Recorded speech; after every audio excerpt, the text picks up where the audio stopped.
Uma pergunta aos padres e bispos e doutores da lei. Eu pergunto aos senhores sacerdotes e bispos do mundo inteiro: e a violência que assola o nosso país e o mundo? Diz a Sagrada Escritura, São Mateus 10, 29, que tudo o que acontece na terra é com sua permissão. E quando os homens reconhecerem estas verdades, tudo poderá ser resolvido. Todos os sacerdotes e bispos, durante a celebração da Santa Missa, ao elevarem a Santa Hóstia, dizem: Eis o Cordeiro de Deus, aquele que tira o pecado do mundo. Eu não tenho dúvidas. E os senhores creem nisso também? Ou os senhores dizem que isto é apenas um símbolo? Agora vai a minha pergunta. Por que a cada dia que passa, os pecados do mundo, assim como todo tipo de violência, crimes hediondos, doenças e abortos, vendavais e tufão, estão aumentando dia após dia? O Cordeiro de Deus já não mais está tirando os pecados do mundo?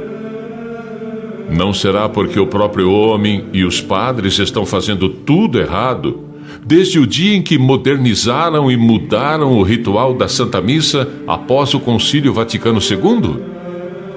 Hoje estão recebendo as suas recompensas ao querer fazer as suas vontades e não as de Deus. Por acaso não será porque as maiores violências são os seres humanos que cometem contra o Cordeiro imolado?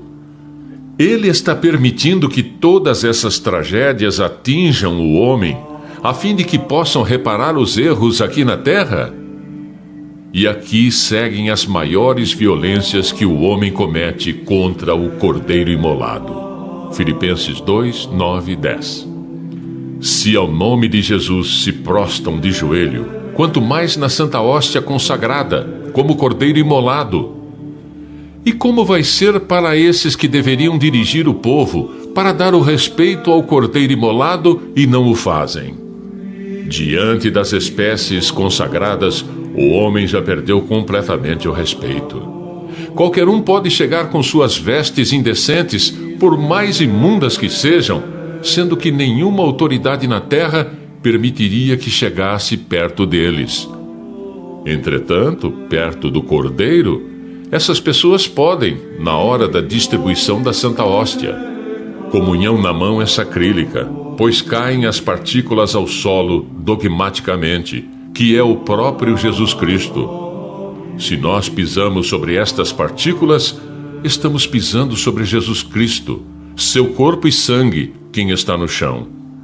Então, se nós pisamos sobre estas partículas, estamos pisando sobre Jesus Cristo. Sim, vamos repetir. Estamos calcando Jesus Cristo sob nossos pés. Ninguém, repito, ninguém deve arriscar o corpo de Cristo a ser pisoteado e profanado. Isso é feito dando uma única comunhão na mão. Quanto mais aumentar a quantidade de fiéis que tocam nas espécies consagradas, podem esperar que muito mais aumentem todos os tipos de castigos e violência, e a terra ficará insuportável de se viver. Ó sacerdotes, a vossa obrigação é zelar pela casa de Deus, como está escrito em João 2,17. O zelo de tua casa me consome. E em Jeremias 48:10, maldito aquele que faz com negligência a obra do Senhor. Vejam, senhores sacerdotes, os representantes de Cristo, vocês estão permitindo a retirada dos sacrários do centro das igrejas. O sacrário foi relegado para longe do altar, em capelas laterais, em cantos escuros. Ele é o dono da casa. Ele deve estar em evidência. Antes da reforma litúrgica, o sacrário ficava unido ao altar, no centro do presbitério. Hoje tiraram o sacrário do altar e do centro do presbitério e jogaram-no em uma sala qualquer, que geralmente fica escondido do povo e que chamam de Capela do Santíssimo. E quando não colocaram o sacrário em alguma sala, simplesmente colocam-no do lado do altar, jogando-o para escanteio, literalmente. O lugar de Cristo, Santíssimo Sacramento, É no centro do presbitério, no lugar de honra da igreja. E ele deve estar unido ao altar, porque é lá que o sacrifício de Cristo acontece. Assim como ele não fugiu do altar no Calvário, não devemos tirá-lo do lugar onde o seu sacrifício é atualizado para a nossa salvação. Tirar Cristo do altar é como tirar a cruz de Cristo. E nós, leigos, também vamos ser cobrados por aceitar este modernismo e profanação na casa de Deus. Agora chegou a hora de escolhermos em qual lado do muro queremos estar, se do lado de Deus ou do lado do inimigo. Leia com atenção esta passagem, Lucas 4:13. Este é o momento oportuno que o inimigo quer te enganar. É por isso e muito mais que nós devemos dar graças e louvores a Deus, por Ele ter nos dado o profeta Pedro II, para ele nos orientar e conduzir no caminho de Deus. Diz a Sagrada Escritura que Deus nada faz sem revelar seu segredo aos profetas, seus servos. Amós 3:7. Deus sempre conduziu o mundo através dos profetas, desde o Antigo Testamento e agora, nestes tempos tão confusos. Agora é que Deus precisa chamar a atenção da humanidade através dos seus profetas.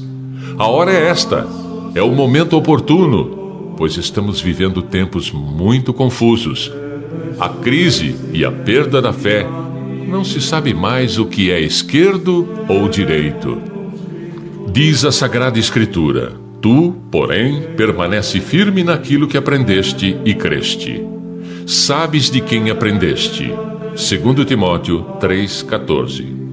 Ai daqueles que ao mal chamam bem, e ao bem mal, que mudam as trevas em luz, e a luz em trevas, que tornam doce o que é amargo, e amargo o que é doce.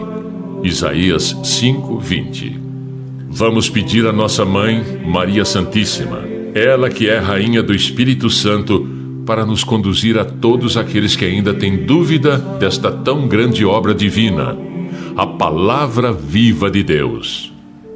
Veja, se os apóstolos e discípulos fossem obedecer aos sumos sacerdotes da época, eles não seriam apóstolos e nem discípulos de Cristo.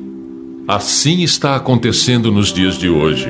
Portanto, se você prefere obedecer a esses bispos e padres modernos que cederam à tentação do inimigo, àquele que disse a Cristo na tentação do deserto: se tu te prostrares de joelho diante de mim e me adorares, te darei todo esse reino.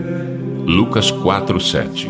Uma mentira, porque esse reino não pertence a Satanás, e sim aos filhos obedientes a Cristo. A messe é grande, mas os operários são poucos. Que assim seja.